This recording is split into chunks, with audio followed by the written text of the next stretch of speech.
Hello and welcome to Rosebud Homestead, where it is late afternoon on a rainy, snowy day, and the lighting is going to look different. It's darker in here because it's late in the afternoon. And we're doing that on purpose because we're going to do an overnight dehydration. Today we're going to have a grand experiment on dehydrating cabbage. I've not ever done dehydrating cabbage before, but I think that it will be fairly simple. But I have a specific reason that I'm wanting to do that, and this is where the experimenting comes in.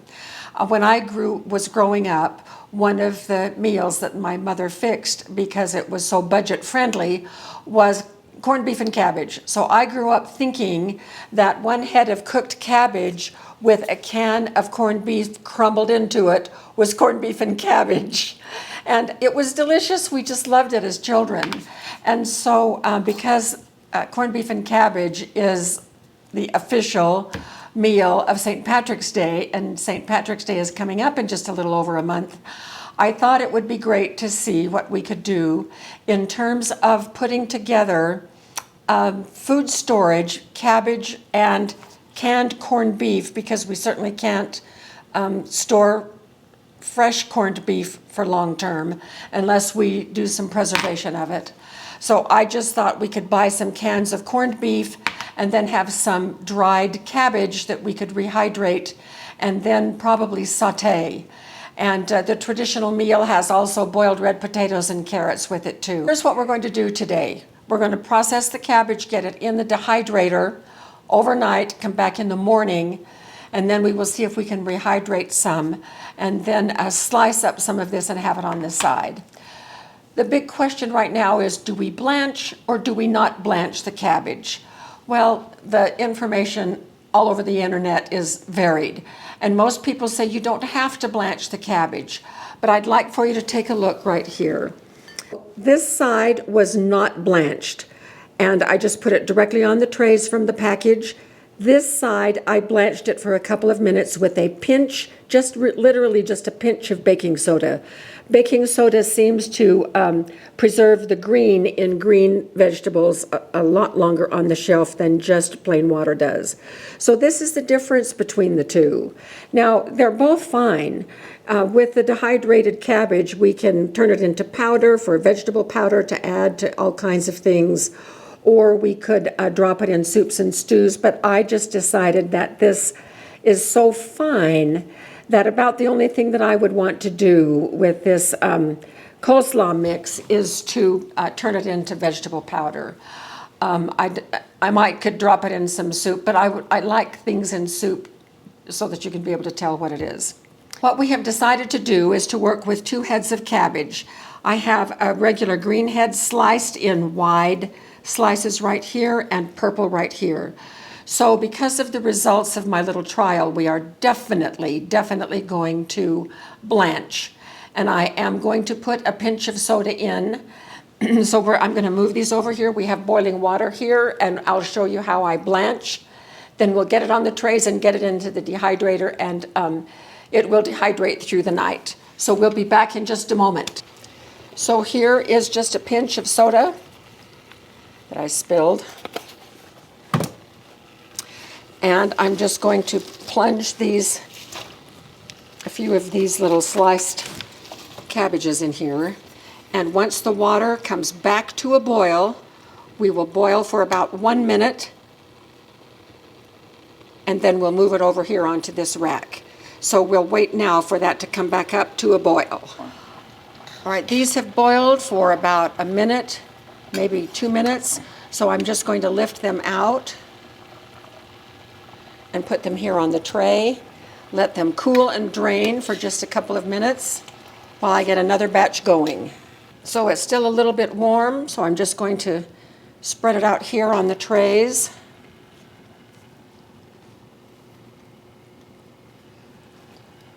I've got these boiling right now, so we will be back when I have all 7 trays ready to put in the dehydrator.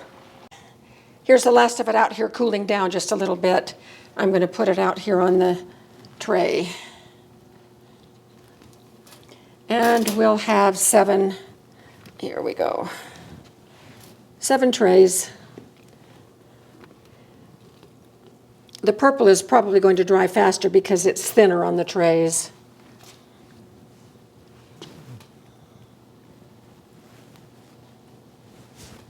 All right, we're headed over to put these in the dehydrator.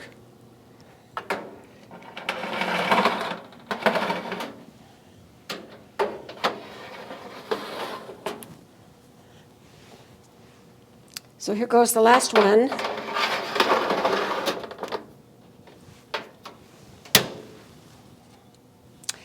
I'm going to do the time for probably 15 hours. That's more than enough time that I will need. And for the temperature, I'm going to bring it down to about 140. And then we will start. And then this pulls out so the heat doesn't collect in the cabinet. We'll leave this all night. We will be back in the morning to show you the results. So have a lovely evening. We are finished with the dehydrating. It did take the full 15 hours. When I checked it when I got up this morning, it was still a little bit damp and bendy. So I let it run the whole 15 hours. So that was 15 hours total time to dehydrate 2 heads of cabbage. Notice that they were stacked high, and look, cabbage is mostly water, so they have turned out to be just about nothing. Now, what I want to do with the green cabbage is I want to rehydrate some to see if we can get it to work for corned beef and cabbage. So I have right here about 1 inch of water, and then I have this handy dandy little steaming basket. This is probably 80 years old. We found it in Jim's mother's things after she passed away. We've had it for 25 years, but it just works great because it conforms to whatever size of a pan that you want. So I'm going to be steaming, and we're going to do, this is just a test, we're going to do enough that we can have a little taste of the cabbage to see if it will rehydrate by steaming, and then we will saute it with some onions and garlic and add some slices of the canned corned beef to see if we can make a meal out of it. So I'm not doing a whole lot. This is just going to be probably not even half a head. Okay, I'm going to put the lid on. I've got the lid on, and I'm going to put it over on the stove and turn the heat on so that we can steam it while we do the rest of this. The rest of the cabbage is going in these 2-quart jars.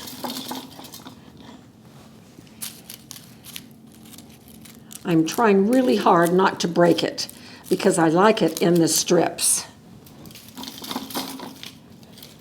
We're all ready to go to do our sautéing. So I have just a little bit of onion and garlic right here that I'm going to put in the pan. Meanwhile, let's take a look at our jars right here. So I have 1 full jar of purple cabbage, and then the green cabbage still has room for more. But I love that we were able to get it in these great big pieces, because if I throw that into soups, you're going to be able to tell what that is. And the same over there too. So we will vacuum seal those and get those out on our shelf. So here is our cabbage. It turned a little bit dark as it rehydrated, but it is still quite thin. But that is okay, because we're going to saute it. It would have gotten thin anyway. So we'll see how this does. It's not waterlogged, and that's what I wanted to avoid.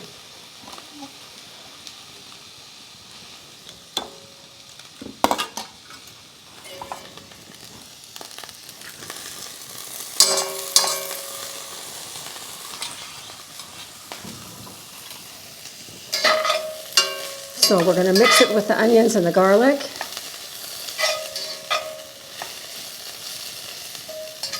I'll tell you, it smells wonderful.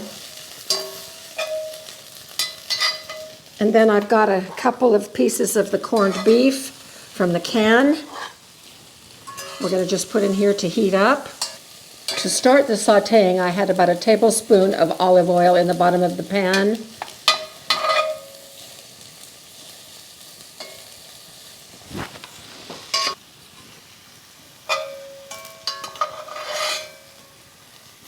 So the cabbage on the side with the onions and garlic and salt and pepper. And a couple of little pieces of corned beef that have just been heated. So this is our practice meal when we actually, if we were to really do it for St. Patrick's Day, we would use a different corned beef than this. But if this is all we had and we couldn't get to the grocery stores anymore, then this would be a pretty good substitute. So with our March meal, when we actually do this, we'll have some boiled red potatoes and carrots along with this as well. But I'm anxious to taste this to see how it turned out.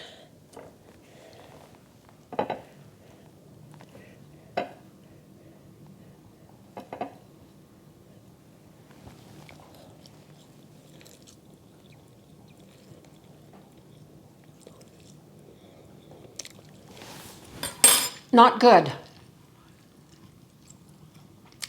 It's too papery. So I'm going to try it again and not steam it. I'm going to just put it right down in the boiling water and see if we can get a better job with the cabbage. So I'm going to set this aside. So what does too papery mean? It's dry, it's chewy, and it's not tender the way, the taste is great. But I think it needs more rehydration. Okay, so Well, we had success. So I've got a few of the onions back in here from the other mix, but take a look. This was boiled for about 10 minutes and it has rehydrated beautifully. Look at that. It even looks like cabbage. So I am going to just go ahead and stir fry this a little bit, saute it.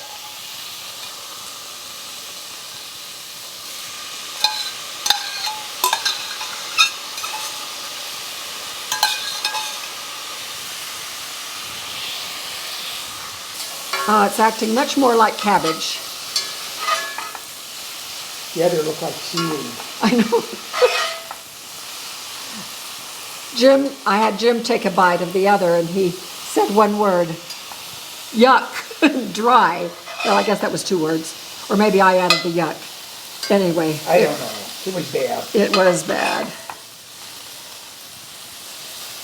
Oh, this looks so much better. Okay, so this has been quickly sauteed. And we have our corned beef.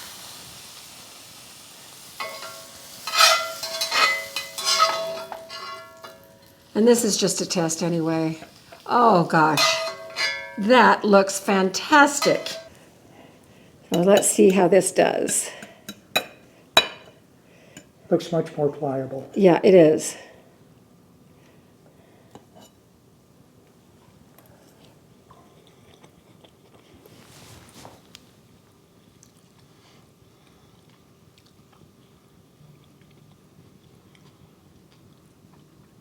Throwback to my mother's corned beef and cabbage.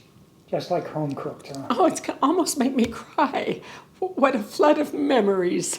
Wow. It's wonderful. It's delicious.